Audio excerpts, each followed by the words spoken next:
DA Khan मुश्किल ज़िला है, उसका लॉ एंड ऑर्डर का भी है, यहाँ पे सेक्टेरियन इशूज़ भी हैं। हमारे कई पोस्टों पे अटैक्स आए हैं। रोडी पे 2 अटैक्स आए हैं, मेरा ख्याल है कोई पिछले 4-5 दिनों के अंदर टकवाड़ा पे अटैक आया है, यारक थाने पे अटैक आया है, तो ये अटैक्स यहाँ पे आए हैं। हमारा मकसद आप लोगों को गैजेट्स फराहम करने हैं।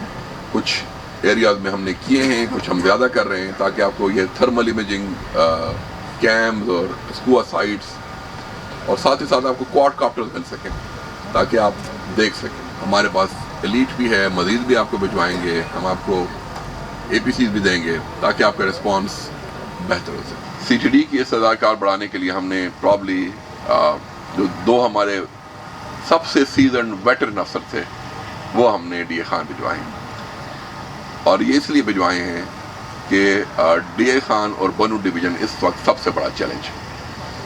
ये एक ही पुलिस है, ये फ्रैक्शंस तो सिर्फ पहचान के लिए हैं कि ये FRP है, ये एलीट है, ये CTD है। एक ही पुलिस है और एक ही मकसद है कि इस अल्लाह की ज़मीन पे हम अमन ले आएँ। मुझे यकीन है कि आप सारे दोस्तों की तवज्जुह से यहाँ पे हम अमन लाने में कामयाब होंगे। आपका अल्लाह हामी व नासिर हो। बहुत